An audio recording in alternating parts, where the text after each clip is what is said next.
Good morning class. तो बेटा हमारा जो लास्ट क्लास हुई थी उसमें हमने हमारे role of police and courts और अंडरस्टैंडिंग मार्शलाइजेशंस के जो एमसीक्यूज और एक्सरसाइज थी हमारी वो हमने सॉर्ट आउट किया था। साथ ही साथ जो है हमारे जो शॉर्ट क्वेश्चन आंसर थे वो भी हमने लास्ट वीडियो के अंदर जो थे कंप्लीट कर लिए थे।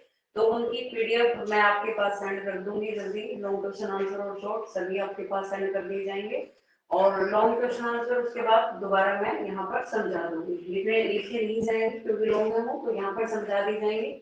आपके पास सेंड करने के बाद आप उनको राइट कर लेना, फिर आपको समझा दी जाएंगे, ठीक है।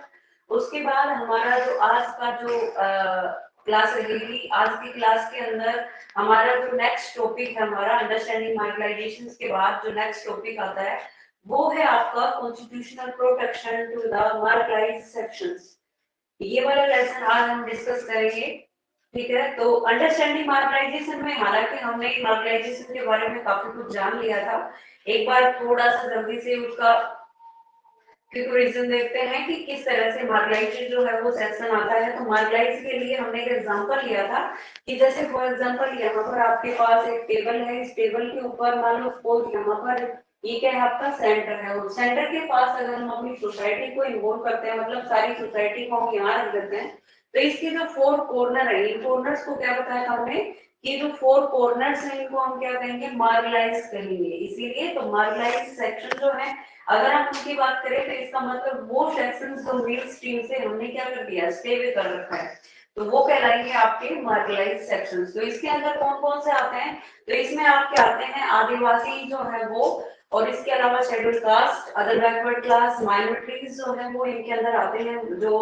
मार्शलाइजेशन सेक्शंस के अंदर आते हैं। तो ये सभी हमने लास्ट क्लास के अंदर फुल डिटेल के अंदर जो है डिस्कस कर चुके थे। तो आज का हमारा जो टॉपिक रहेगा वो ये रहेगा कि भी जो कॉन्स्टिट्यूशनल प्रोटेक्शन दिया गया है मार्शलाइज्ड सेक्शंस को, मतलब वो सेक्शंस जो हमारे समाज से मेन स्ट्रीम से काफी अवे हैं, दूर हैं, तो उनके लिए हमारे जो संविधान है उस संविधान के अंदर क्या प्रोटेक्शन इनको प्रोवाइड करवाई गई है वो आज इस क्लास के अंदर हम डिस्कस करने वाले हैं, ठीक है क्या। तो आज का जो टॉपिक रहेगा वो है आपका lesson number 8 constitutional protection to the marginalised sections, जिसके बारे में हम डिस्कस करने वाले हैं। तो सबसे पहले हम इसके इंपॉर्टेंट टर्म्स के बारे में जान लेते हैं कि इस लेसन के जो इंपॉर्टेंट टर्म्स हैं वो क्या है। तो सबसे पहला जो इंपॉर्टेंट टर्म है वो है आपका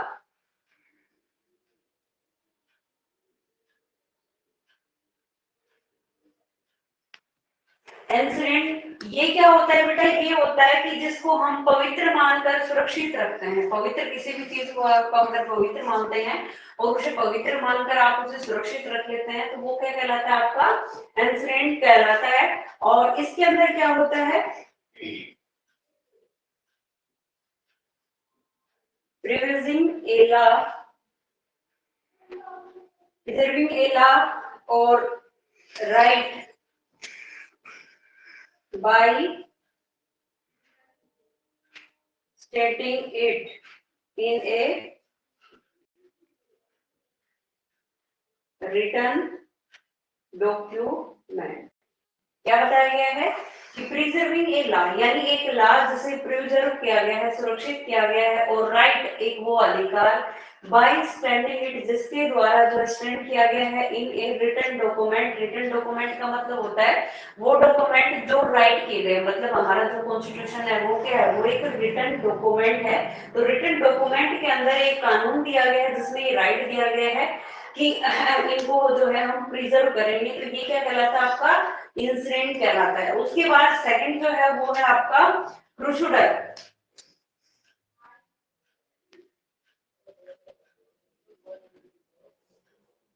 क्रूशुडर जो होता है इसे हम कहते हैं धर्मयोग जो होता है उसे क्रूशुडर कहा जाता है। तो ये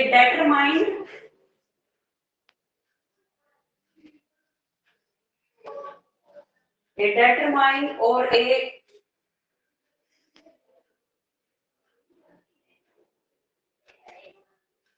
एनर्जेटिक पर्सन, जो एनर्जेटिक पर्सन होता है उसे डिटरमाइन करना क्या कहलाता है, क्रूशुडर कहलाता है, धर्मयोग जिसे हम कहते हैं। उसके बाद लास्ट इसके अंदर जो आता है वो है आपका yardstick.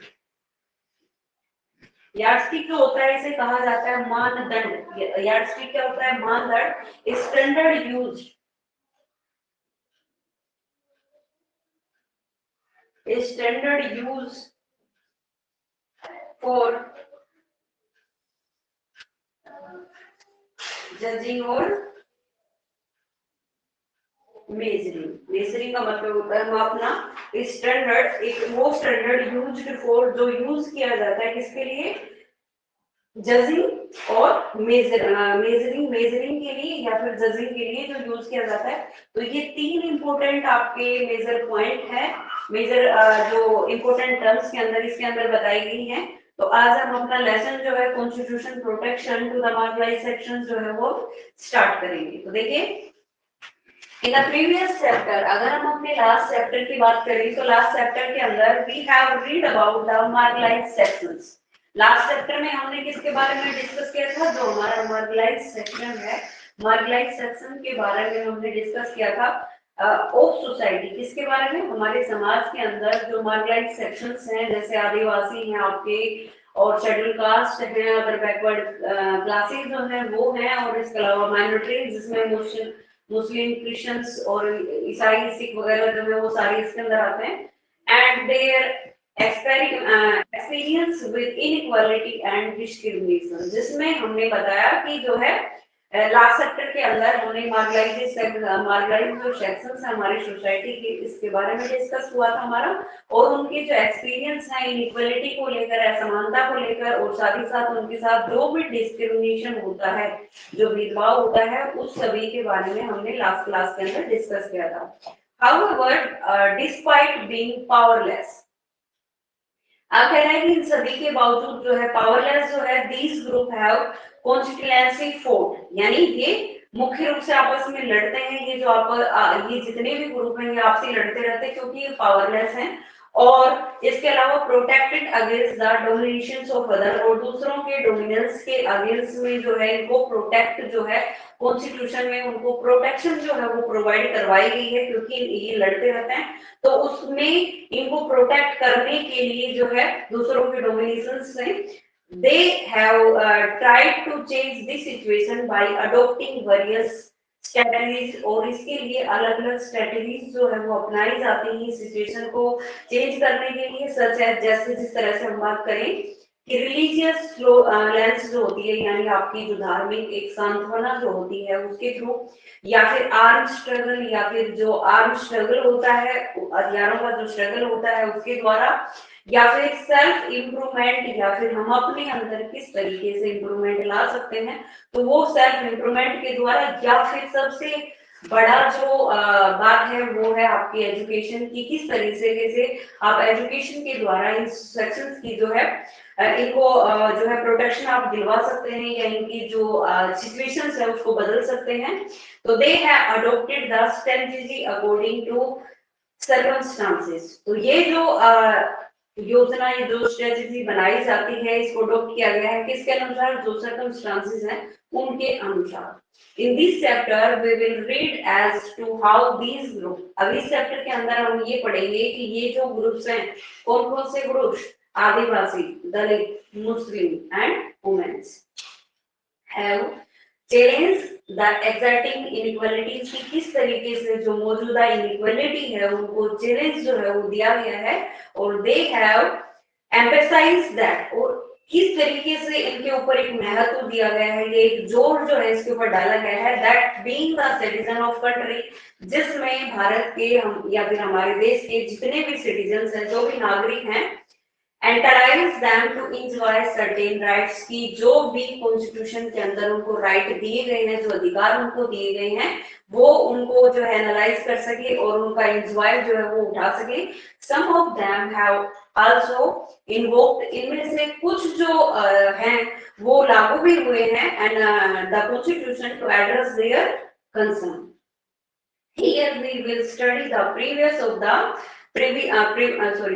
Provision of the constitution. यहाँ पर हम कॉन्स्टिट्यूशन के अंदर जो प्रोविजन दिए गए हैं, जो प्रावधान दिए गए हैं, उनके बारे में डिस्कस करेंगे, विच प्रोवाइड, जो प्रदान करते हैं, क्या प्रदान करते हैं? प्रोटेक्शन।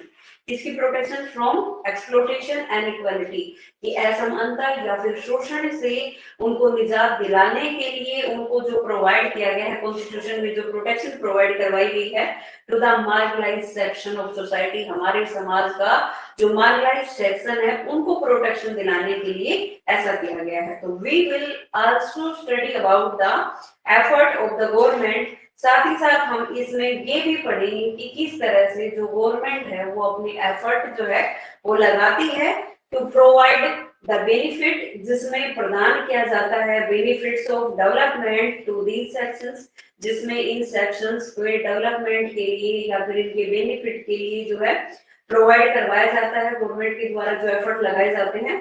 उसके बाद आता है इन्वोकिंग फंडामेंटल राइट्स, कि किस तरह से हमारे जो संविधान के अंदर जो फंडामेंटल राइट्स दिए गए हैं, जो आपके आर्टिकल 14 से लेकर के और आपके 32 तक आते हैं, लास्ट जो आपका आता है कॉन्स्टिट्यूशन रेमेडीज वाला, जो आपका आर्टिकल 32 के अंदर दिया गया है, जिसे हमारे कॉन्स्टिट्यूशन की सोल में कहा जाता है। तो किस तरीके से ये फंडामेंटल राइट जो है वो लागू किए गए हैं उनके बारे में बताया गया है कि our constitution lay down the principles that make our society, कि हमारा कॉन्स्टिट्यूशन जो है जिसमें काफी सारे प्रिंसिपल्स जो दिए गए हैं जिससे हमारा समाज जो है मेक आवर सोसाइटी यानी हमारा समाज जो है वो बनता है, एंड पॉलिटी डेमोक्रेटिक, और किस तरीके से जो राजनीति है वो लोकतांत्रिक बनती है। तो ये यानी हमारे देश को एक डेमोक्रेटिक कंट्री कहा जाता है, क्यों कहा जाता है, क्योंकि भारत जो है एक लोकतांत्रिक देश है और ये बात हमारे कॉन्स्टिट्यूशन के अंदर रखी गई है, यानी भारत को एक कॉन्स्टिट्यूशन के अंदर जो है एक डेमोक्रेटिक कंट्री कहा गया है। तो इसीलिए हमारा जो कंट्री है वो क्या है, डेमोक्रेटिक है। तो इसको मेन रूप से डेमोक्रेटिक बनाने के पीछे जो कॉन्स्टिट्यूशन है उसके अंदर जो प्रोविजन दिया गया है उसी से देश को जो है डेमोक्रेटिक बनाया गया है। और these principle are an important part of our constitution, और जो कॉन्स्टिट्यूशन के अंदर जो प्रिंसिपल्स जो दिए गए हैं, या फिर अगर हम बात करें कि कॉन्स्टिट्यूशन के अंदर जितने भी हमारे प्रावधान दिए गए हैं, प्रोविजन दिए गए हैं, तो ये इसकी मेन जो है प्रिंसिपल्स के अंदर आता है कि हमारे कॉन्स्टिट्यूशन का मेन प्रिंसिपल क्या है, कि इसमें हमारे फंडामेंटल राइट्स जो है वो दिए गए हैं। तो फंडामेंटल राइट्स के बारे में बताया गया है कि ये हमारे कॉन्स्टिट्यूशन का एक सबसे इम्पोर्टेंट पार्ट है और and are defined under the fundamental right, जिसके अंदर जो है हमारी फंडामेंटल राइट्स को क्या किया गया है, डिफाइन किया गया है। और these right are available to all Indian equally, और अब ये कह रहा है कि ये जो अधिकार दिए गए, जो हमारे फंडामेंटल राइट के जो अधिकार लोगों को दिए गए हैं, इससे क्या होगा कि ये सभी लोगों को जो है इक्वली रूप से अवेलेबल है, सभी के लिए बराबर है। ऐसा नहीं है कि एक लोअर कास्ट का पर्सन है तो उसको फंडामेंटल राइट दिए नहीं जाएंगे, या फिर एक अमीर आदमी है तो उसको बहुत ही ज्यादा जो है फंडामेंटल राइट दे दिए जाए। ऐसा हमारे कॉन्स्टिट्यूशन के अंदर नहीं है, कि हमारे देश के अंदर कानून की नजरों में सभी क्या है, बराबर हैं, चाहे फिर वो अमीर हो या गरीब हो या अनपढ़ हो या पढ़ा लिखा हो, कोई भी हो, मैन हो, कास्ट कुछ भी हो, रिलीजन कुछ भी हो, है ना। तो यानी किसी भी तरीके से उनके साथ किसी तरह का भेदभाव फंडामेंटल राइट्स को लेकर नहीं किया जाएगा। और सिर्फ फंडामेंटल राइट ही नहीं, हमारे कॉन्स्टिट्यूशन के अंदर जो भी बातें कही गई हैं वो सभी के लिए इक्वली है। ऐसा नहीं है कि किसी एक को जो है विशेष अधिकार या स्पेशल जो है प्रोविजन उनको दिया गया हो, ऐसा नहीं है। अगर स्पेशल प्रोविजन किसी को दिया गया है तो वो माइनॉरिटीज हैं या फिर जो लोअर कास्ट है उनको समाज में अप करने के लिए चीजें रखी गई हैं, ना कि किसी डिस्क्रिमिनेशन को बढ़ावा देने के लिए। तो हमारे जो फंडामेंटल राइट्स हैं वो सभी इंडियंस को बराबरी इक्वली रूप से जो है अवेलेबल करवाए गए हैं। और the marginalised sections have draw on this right in two ways. अब ये कह रहा है कि दो तरीके से जो मार्जिनलाइज्ड सेक्शंस हैं वो इनको ले सकते हैं या इनका फायदा जो है वो उठा सकते हैं। कैसे ले सकते हैं? Firstly by insisting on the their fundamental right, या तो वो अपने फंडामेंटल राइट को इंसिस्ट करके they have force the government to recognise the injustice done to them, यानी जिसमें गवर्नमेंट को फोर्स किया जाता है टू रिकॉग्नाइज करने के लिए जो भी अन्याय उनके साथ हुआ है, इनजस्टिस हुआ है, डन टू देम।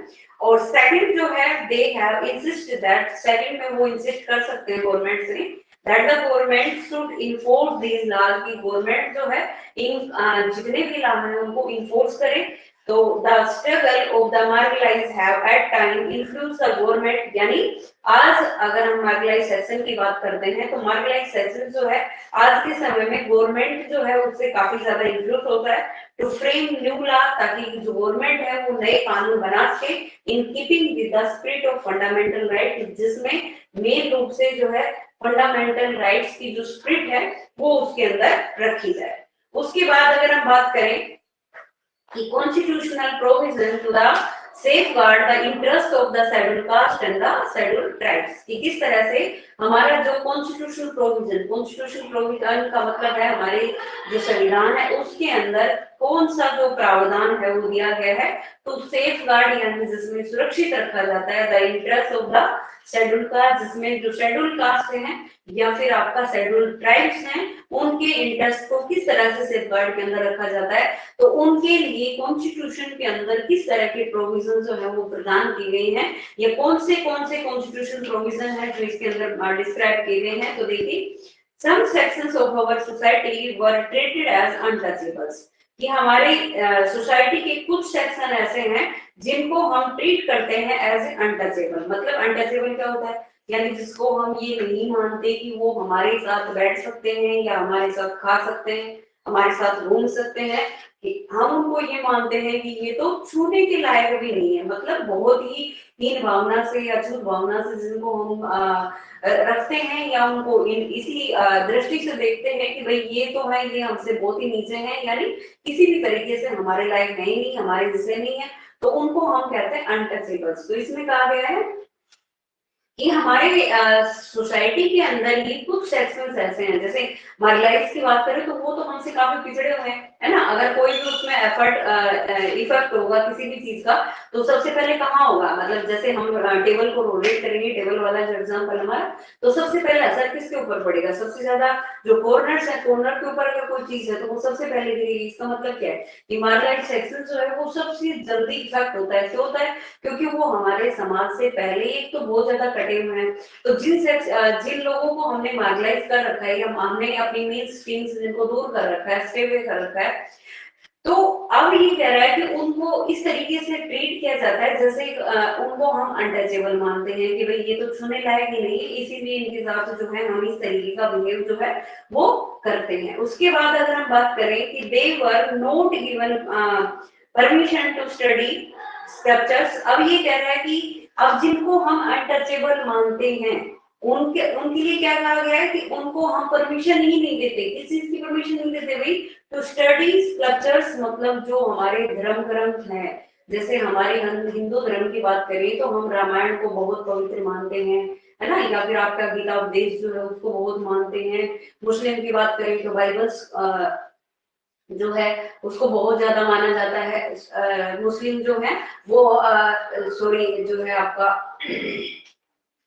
उनकी जो कुरान है उसको बहुत ज्यादा मानते हैं। ईसाई जो है वो बाइबल को बहुत मानते हैं। तो मतलब हर धर्म के अंदर एक अलग जो है धार्मिक महत्व होता है हर चीज का। तो ये कह रहा है कि जो भी हमारा स्क्रिप्चर्स है, जो धर्म ग्रंथ है, उनकी पढ़ने की परमिशन उनको नहीं होती है, जिनको हम अनटचेबल मानते हैं। और इसके अलावा एंटर द टेम्पल, जैसे अगर हम एंशियंट टाइम की बात करें या फिर मेडिवल टाइम की बात करें तो उस समय में तो इतना नहीं था, लेकिन धीरे धीरे धीरे धीरे क्या हुआ, जो कास्ट सिस्टम था ये रिजिड होता चला गया। मतलब स्टार्टिंग में जब कास्ट सिस्टम बना था बेटा, तो उस समय में कास्ट सिस्टम को सिर्फ और सिर्फ किस लिए डिवाइड किया गया था कि जो लोग जिस तरीके का काम कर रहे हैं, अगर हम एंशियंट टाइम की बात करें, वैदिक काल की बात करें, तो उस टाइम में काल को डिवाइड किया गया था कि भाई जो काम आप कर रहे हैं आपको उसी कास्ट से जाना जाता है। ठीक है, जिस तरीके का आप काम कर रहे हैं, फॉर एग्जांपल जैसे आप जो है लोहे का कुछ काम कर रहे हैं तो आपको जैसे लोहार के नाम से जाने लगे, है ना। चमड़े का काम कर रहे हैं तो आपको जैसे चमार या दूसरी चीजें जो है वो कहा जाने लगे।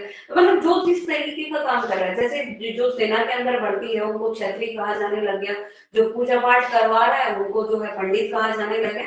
तो जो स्टार्टिंग में जो कास्ट सिस्टम था वो कठोर नहीं था, वो काम के आधार पर डिवाइड हुआ था। लेकिन जैसे जैसे हम सेक्शन में सॉरी हमारी सोसाइटी के अंदर आगे बढ़ते चले गए, मतलब जैसे जैसे हम हमारा टाइम निकला है उसके बाद क्या हुआ कि धीरे धीरे धीरे धीरे ये चीजें जो है पंचानुगत होती चली गई कि भाई जैसे बाप जो काम कर रहा है बेटे को भी वही करना पड़ेगा और उसकी कास्ट भी वही मानने लग गई।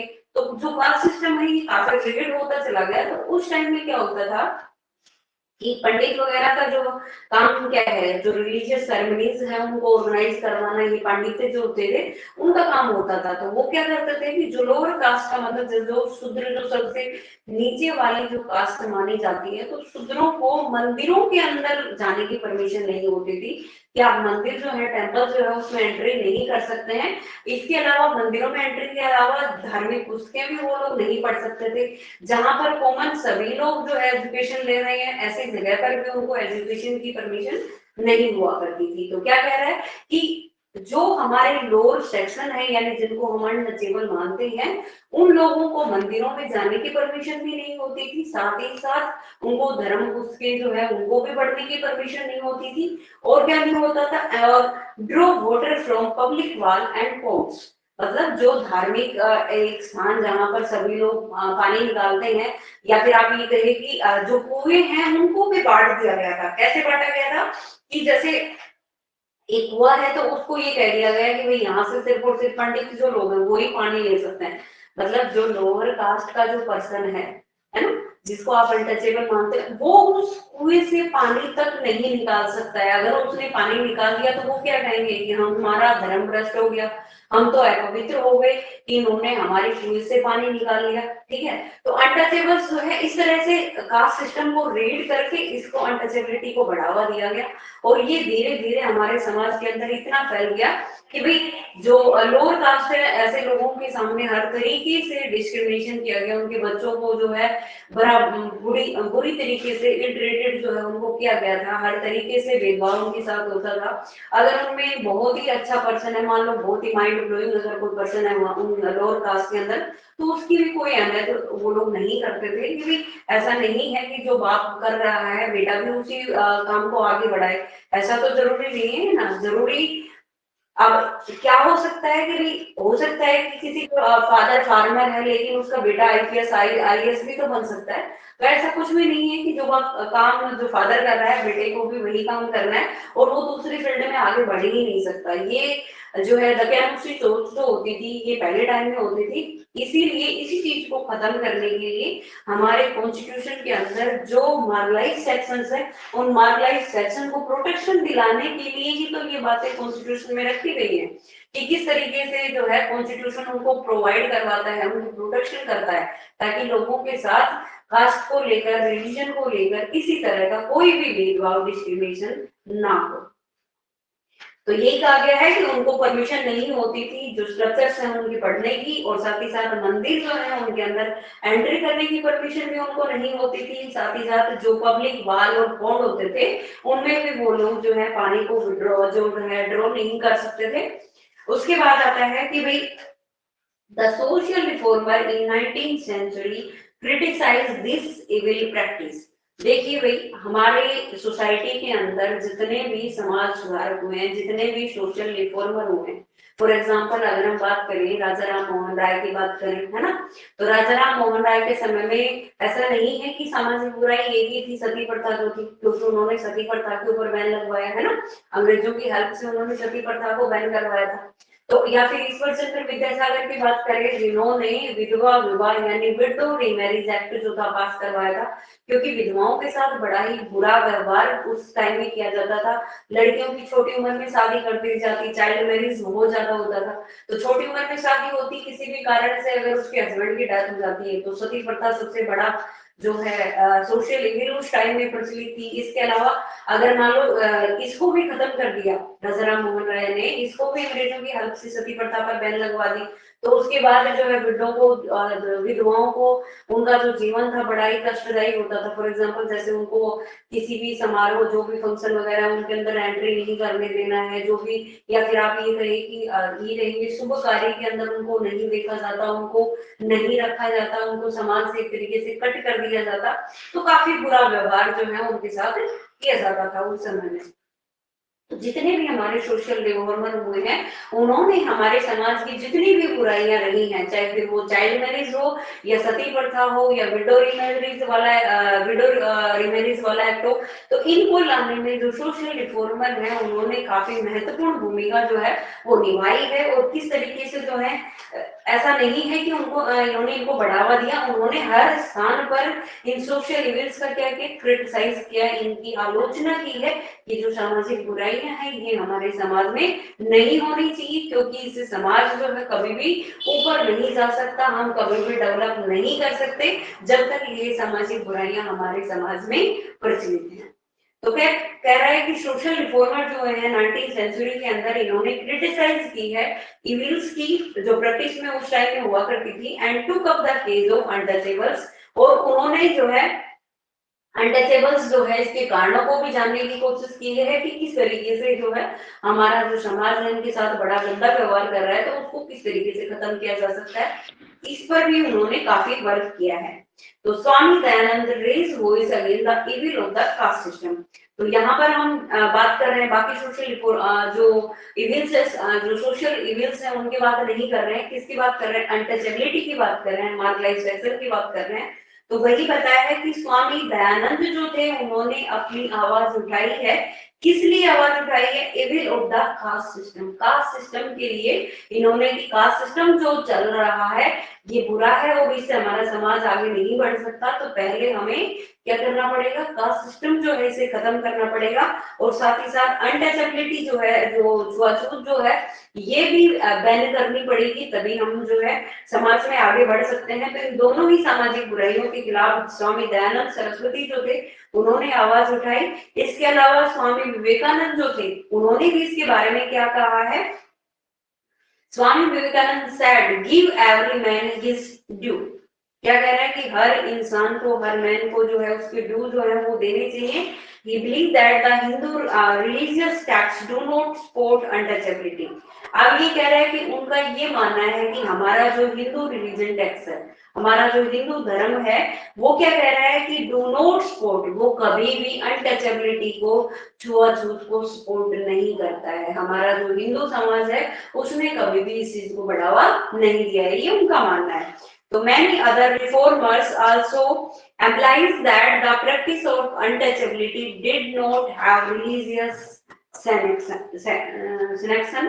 अभी कह रहे हैं कि इसके अलावा उन्होंने जो और भी बहुत सारे जो रिफॉर्मर हुए हैं उन्होंने भी ये बात एनालाइज की है that the practice of untouchability की, जो हमारे समाज के अंदर जो अनटचेबिलिटी जो बार बार प्रैक्टिस में लाई जाती है, बार बार इसको आगे बढ़ाया जाता है, तो did not have religious sanction, मतलब ये कोई धार्मिक सैंक्शन जो है वो नहीं है कि इसको ऐसा किया जाए।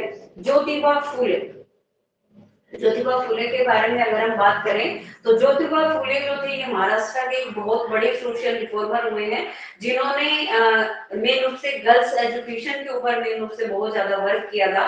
तो उन्होंने भी गर्ल्स एजुकेशन के साथ साथ जो अनटचेबिलिटी है इसको भी बैन करने की बात उन्होंने कही थी। और ज्योतिबा फुले जो है बहुत बड़े रिफॉर्मर हुए हैं महाराष्ट्र के अंदर। इनकी जो वाइफ थी जिनका नाम था जो है Savitri by Phule. Savitri by हमारे इंडिया की फर्स्ट वुमेन रही है जो फर्स्ट लेडी टीचर थी भारत के अंदर, जिन्होंने गर्ल्स को जो है एजुकेशन देने के लिए काफी प्रयास किया। और इनके हस्बैंड जो थे ज्योतिबा फुले, दोनों ने मिलकर काफी गर्ल्स एजुकेशन के जो प्रोग्राम थे उनको प्रमोट किया और गर्ल्स को एजुकेशन के लिए काफी वर्क इन दोनों ने किया है। तो अगर हम भारत के अंदर पहली महिला शिक्षिका की अगर हम बात करते हैं तो उसमें सावित्री बाई फुले जो है उनका नाम सबसे पहले आता है। तो ज्योतिबा फुले तो इन्होंने एक ऑर्गेनाइजेशन स्थापित की थी जिसका नाम था सत्य शोधक समाज। किसकी स्थापना की थी, एक ऑर्गेनाइजेशन की स्थापना की थी। तो Jyotiba Phule founded N organisation called सत्य शोधक समाज, जिनका नाम था सत्य शोधक समाज, whose membership was open to people of all section of society। अब देखिए इन्होंने ये सत्य शोधक समाज जो है ये एक ऑर्गेनाइजेशन बनाया। अब ये ऑर्गेनाइजेशन जो बनाया इन्होंने इन्होंने ये कहा कि कोई भी व्यक्ति, जो भी व्यक्ति इसका मेंबर बनना चाहता है वो बन सकता है, मतलब कास्ट सिस्टम को इन्होंने खत्म करने की बात की। कैसे तो वो बात ऐसे है कि भाई कास्ट सिस्टम के, अगर ये कास्ट सिस्टम को बढ़ावा देते तो ये जो है कुछ जो हमारी सोसाइटी के जो मेन मेन जो कास्ट है उन्हीं को अलाउ करते कि भी आप इनके मेंबर बन सकते हैं, लेकिन इन्होंने ये कहा कि भारत का हर व्यक्ति इसका मेंबर बन सकता है जो भी चाहता है। ठीक है, तो समाज का, हमारे समाज की किसी भी सेक्शन का कोई भी व्यक्ति जो है इस ऑर्गेनाइजेशन का मेंबर जो है वो बन सकता है। तो उन्होंने कहीं ना कहीं अनटचेबिलिटी को खत्म करने के लिए ये चीजें रखी। उसके बाद महात्मा गांधी की अगर बात करें तो महात्मा गांधी तो आपको पता है कि बहुत बड़ी सोशल रिफॉर्मर तो थे ही, साथ में भारत को इंडिपेंडेंट करवाने में भी इनका काफी महत्वपूर्ण रोल रहा है, जिन्होंने जो है साथ ही साथ जो अनटचेबिलिटी है उनको भी खत्म करने के काफी पक्ष में थे। ये चाहते थे कि भारत के अंदर जो अनटचेबिलिटी है उसको खत्म कर किया जाए। जो हमारे यहाँ पर हरिजन वगैरह होते हैं इनको तो ये मैन ऑफ गॉड के नाम से जानते थे कि ये तो जो है मैन ऑफ गॉड है, और हर तरीके से जहां तक इनको लगता था कि समाज को बदलना है तो उसके लिए सबसे पहले इन्होंने यही कहा था कि समाज को हम तब बदल सकते हैं जब हम अनटचेबिलिटी को बैन करेंगे। तो अनटचेबिलिटी को बैन करने के काफी फेवर में थे ये, इसके पक्षधर बिल्कुल भी नहीं थे कि अनटचेबिलिटी को बढ़ावा दिया जाए। तो Mahatma Gandhi was one such great leader who fought like a crusader, यानी एक धर्म योद्धा के रूप में जो है इन्होंने भूमिका निभाई है अपनी, जिन्होंने लड़ाई लड़ी है धर्म योद्धा के रूप में। किसके लिए लड़ी है? Against the evil of untouchability, मतलब जो हमारे समाज में अनटचेबिलिटी की जो सामाजिक बुराई पाई जाती है उसके खिलाफ इन्होंने एक धर्म योद्धा की भूमिका जो है वो निभाई है। तो ही मेड सोशल जस्टिस, और इसीलिए उन्होंने जो है सोशल जस्टिस, सामाजिक न्याय जो है fundamental part of national movement, social justice सामाजिक न्याय के रूप में इन्होंने एक फंडामेंटल पार्ट जो है हमारे नेशनल मूवमेंट जो चलाए थे उनके अंदर रखा था। और ही gave utmost importance to the removal of untouchability as this case was very close to his heart. अब ये कह रहा है कि इसके लिए ही गेव अटमोस्ट, यानी एक जबरदस्त या फिर अंतिम जो इन्होंने बात कही important to removal of untouchability की, किस तरीके से हमारे समाज से अनटचेबिलिटी को रिमूव किया जा सकता है। As this case was very close to his heart, और ये बात जो है अनटचेबिलिटी को रिमूव करने की, ये बात उनके हार्ट के बहुत ही ज्यादा नजदीक थी, क्लोज थी। ही कंसीडर्ड अनटचेबिलिटी इनह्यूमन। अब इनका क्या मानना है? इनका ये मानना है कि अनटचेबिलिटी जो है ये बड़ी ही अमानवीय है, अनह्यूमन इनह्यूमन है, मतलब बड़ी ही अमानवीय, जैसे हम ये कहे कि ह्यूमन बीइंग की कैटेगरी में नहीं आती है ये। अनटचेबिलिटी जो है इसे अमानवीय उन्होंने करार दिया and started a movement against it. और क्योंकि वो इसको एक बहुत बड़ी सामाजिक बुराई मानते थे, इसीलिए इसके अगेंस्ट में उन्होंने मूवमेंट करना स्टार्ट किया। और इस तरह से he called the untouchable Harijans, जो अनटचेबल जो लोग थे उनको ये हरिजन के नाम से जानते थे कि हरिजन है that is man of God. जैसा हमने पहले बताया कि इनको वो क्या कहते थे? Man of God.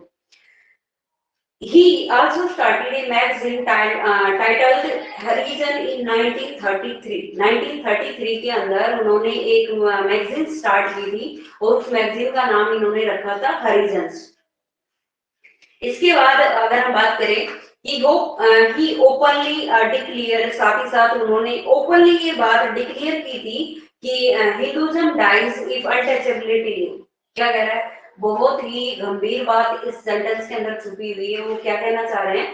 वो ये कह रहे हैं कि हिंदुइज्म डाइज, कि हमारा जो हिंदू धर्म है ये मर जाएगा। कब मर जाएगा?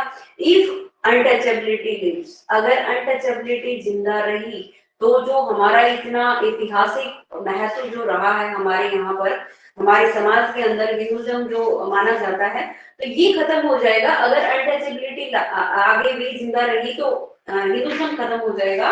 And untouchability has to die if Hinduism has to live.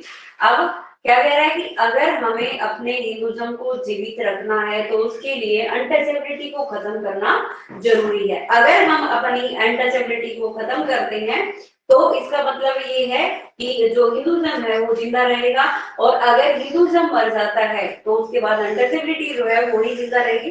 तो हिंदुइज्म को जो है अगर हमें जिंदा रखना है तो अनटचेबिलिटी को क्या करना पड़ेगा? मारना पड़ेगा। उसके बाद Mahatma Gandhi identified himself with the untouchables, यानी वो खुद भी अपने आप को किस में काउंट करते थे कि जो अनटचेबल्स जो लोग हैं वो मैं भी उन्हीं में से ही एक हूँ, अपने आप को भी उसी में आइडेंटिफाई ये करते थे। He went to their colonies and stayed with them। अब क्या कह रहा है कि वो अदर जो हरिजन्स वगैरह जहाँ रहते थे या अनटचेबल लोग जहाँ रहते थे, ये उन कॉलोनियों के अंदर जाया करते थे और वहां पर जाकर उनके साथ ही स्टे करते थे, उनके साथ रहते थे। ही शेयर मिल, यानी उनका जो खाना है वो भी आपस में उनके साथ खाते थे, शेयर करते थे with them and did the minor task prescribe for them. और इसके अलावा उनके जो माइनर जो टास्क होते थे जो प्रिस्क्राइब किए गए हैं वो भी ये करते थे, सच एज स्क्वेरिंजिंग, जैसे जिस तरह से साफ सफाई का काम उनका होता है तो वो उनके साथ मिलकर ये सारी चीजें भी करते थे। अब वो ये सारी चीजें किस लिए करते हैं, नाम और फेम पाने के लिए थोड़ी कर रहे हैं, किस लिए कर रहे हैं, समाज के अंदर जो अनटचेबिलिटी को जो बढ़ावा दिया जाता है उसको खत्म करने के लिए। अनटचेबिलिटी जो है ये हमारे समाज के लिए एक क्या है, अभिशाप है, और इसको खत्म करने के लिए उन्होंने ये सारे प्रयास किए। तो महात्मा गांधी ने काफी प्रयास किए हैं इनके लिए। उसके बाद बी आर अम्बेडकर के बारे में बात करेंगे। तो आज के लिए बेटा इतना ही, मिलते हैं नेक्स्ट क्लास में। Thank you.